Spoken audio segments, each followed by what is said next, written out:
Bismillahirrahmanirrahim. Assalamualaikum warahmatullahi wabarakatuh. Halo teman-teman, perkenalkan nama saya Salma dari Program Studi Manajemen Pendidikan Islam Lokal 1 semester 4 dari Fakultas Tarbiyah dan Ilmu Keguruan Universitas Islam Negeri Sultan Haji Muhammad Idris Samarinda.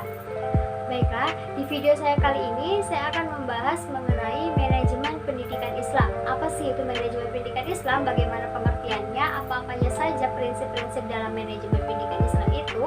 Dan juga fungsi-fungsi manajemen pendidikan Islam itu sendiri. Baiklah, langsung saja.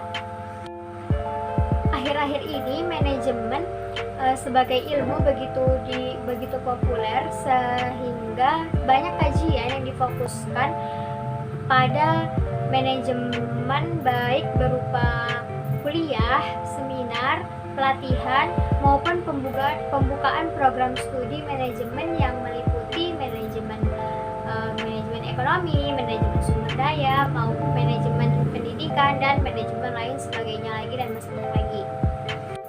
Nah, mengapa adanya manajemen pendidikan Islam ini?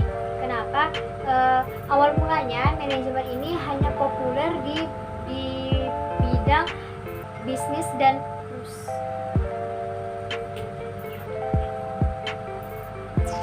Baik, selanjutnya bagaimana bisa adanya manajemen pendidikan Islam ini? Awal mulanya tema manajemen ini hanya populer dalam dunia perusahaan atau bisnis. Kemudian tema manajemen ini digunakan oleh beberapa profesi lainnya, termasuk oleh pendidikan, dengan beberapa modifikasi dan spesifikasi lantaran terdapat adanya beberapa perbedaan objek. Dalam pandangan ajaran Islam, segala sesuatu itu harus dilakukan dengan rapi, benar, teratur, dan tertib. Dalam proses-prosesnya itu harus diikuti dengan baik. Segala sesuatu harus dilakukan dengan benar, tidak boleh asal-asalan. Baik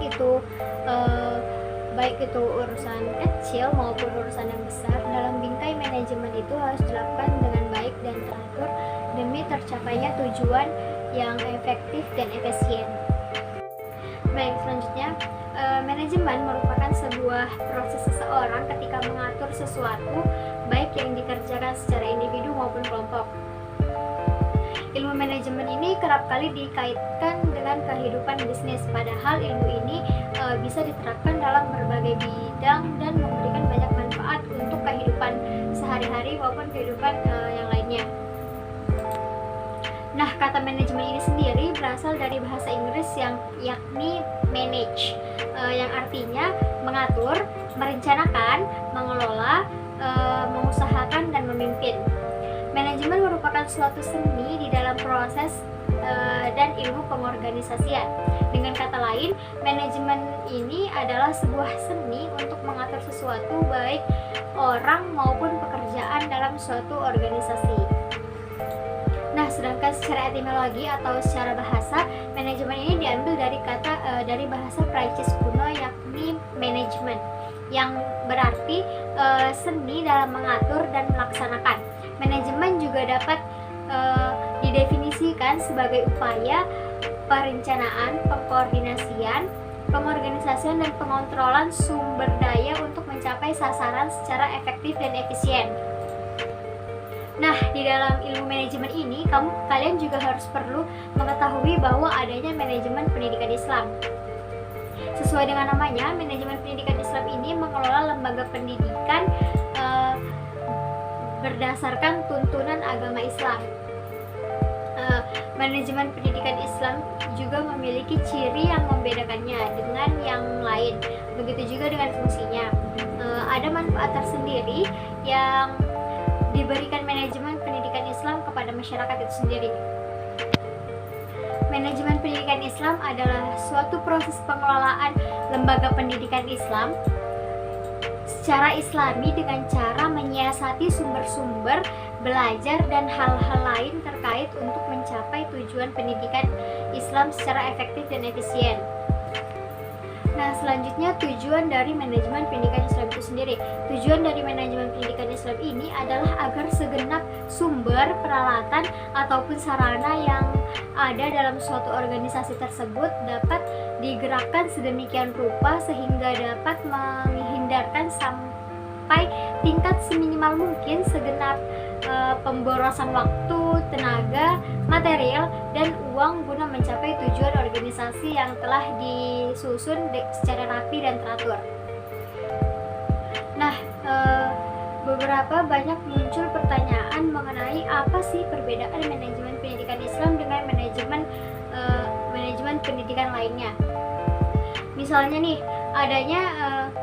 adanya manajemen pendidikan umum memang secara general sama, artinya ada banyak atau bahkan mayoritas kaidah-kaidah manajerial yang dapat digunakan oleh seluruh manajemen, namun secara spesifik terdapat kekhususan-kekhususan yang membutuhkan penanganan yang spesial. Inti dari manajemen dalam bidang apapun sama, hanya saja beberapa variabelnya itu yang dihadapinya berbeda tergantung pada bidang apa manajemen tersebut digunakan dan dikembangkan. Perbedaan variabel ini membawa perbedaan kultur yang kemudian memunculkan perbedaan itu sendiri. Itulah dimana perbedaan antara manajemen pendidikan Islam dengan manajemen pendidikan lainnya. Baik, selanjutnya yaitu mengenai fungsi dari manajemen pendidikan Islam. Setiap ilmu akan ada beberapa fungsi dasar yang dimiliki, begitu pula dengan manajemen pendidikan ini.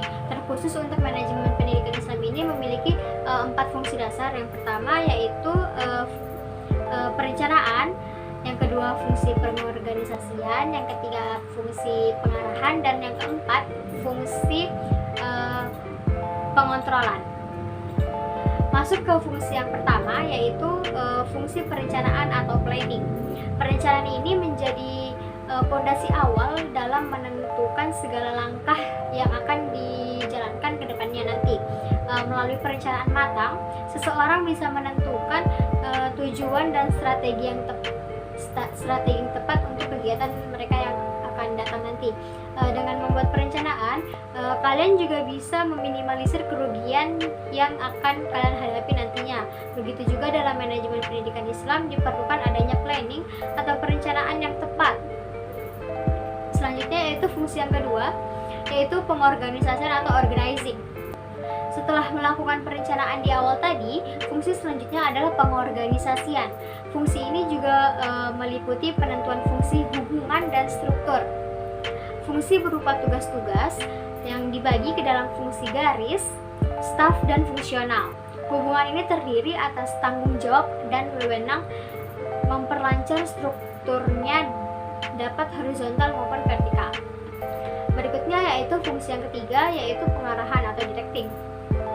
Dalam manajemen pendidikan Islam ini, fungsi pengarahan menjadi proses pembimbingan dengan menggunakan prinsip-prinsip religius kepada rekan kerja dalam manajemen itu, sehingga orang tersebut dapat melaksanakan tugasnya dengan sungguh-sungguh dan bersemangat, disertai keikhlasan yang sangat mendalam. Sebagai contohnya, hal ini bisa terjadi ketika atasan memberikan bantuan berupa bimbingan kepada anggotanya yang mengalami kesulitan dalam bekerja.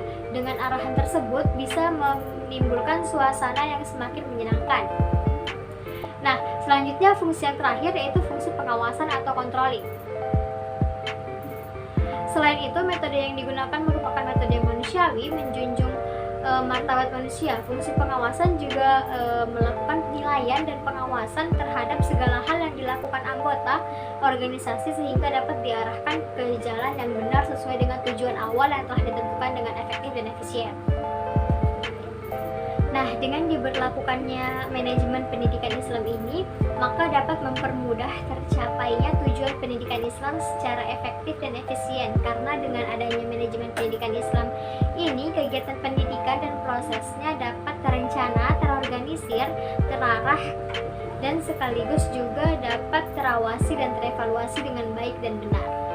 Baiklah, mungkin itu saja materi yang dapat saya sampaikan dalam video kali ini dan pembahasan saya mengenai manajemen pendidikan Islam kali ini. Kurang dan lebihnya saya mohon maaf. Assalamualaikum warahmatullahi wabarakatuh dan terima kasih sudah menonton.